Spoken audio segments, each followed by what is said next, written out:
Magandang araw po. Narito na po ang magiging lagay ng panahon ngayong araw ng Lunes, May 13, 2024.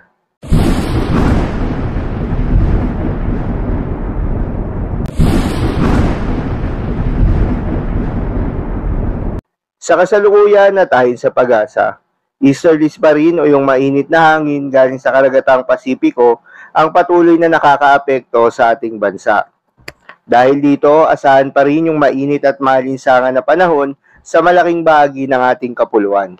At easterlies rin na nagdadala ng mga pagulan sa may eastern part ng ating bansa. Magandang balita naman dahil sa ngayon ayon sa pag-asa ay walang binabantayan na low pressure area o bagyo sa loob at labas ng ating Philippine Area of Responsibility na maaaring makaapekto sa ating bansa hanggang sa mga susunod na araw. Ngunit ayon rin sa pag-asa ay may binabantayan na cloud clusters o kumpol ng kaulapan sa may silangang bahagi ng Mindanao. Ito yung Intertropical Convergence Zone na kung saan ay hindi inaalis yung tsansa na may mabuo na low pressure area sa linggong ito.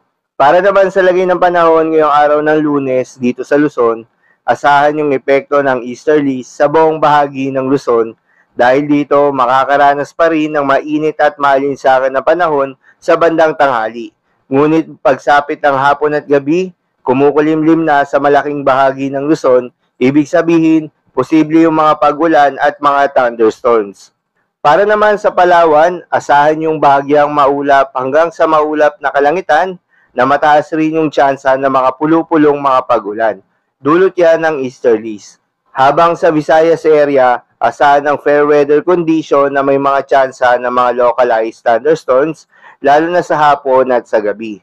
Samantala sa Mindanao area naman, asahan ng maulap na kalangitan sa malaking bahagi ng Mindanao at pagsapit ng hapon at gabi, mostly cloudy sky sa may southern part ng Mindanao na may kasamang pulupulong mga pagulan o pagkilat-pagkulog, dulot pa rin yan ng easterlies. Para naman sa lagay ng mga dagat baybayin, ayon sa pag-asa ay wala namang nakataas na gale warning sa anumang seaboards ng ating bansa. Kaya naman malayang makakapamalaot yung mga kababayan nating mangingisda, pati na rin yung may mga maliliit na sasakyang pandagat. Iba yung pag-iingat pa rin sa mga kababayan nating maglalayag dahil kung meron tayong offshore thunderstorms activity, asahan natin yung posibleng paglakas ng hangin at kaakibat nito yung posibleng pagtaas ng mga alon.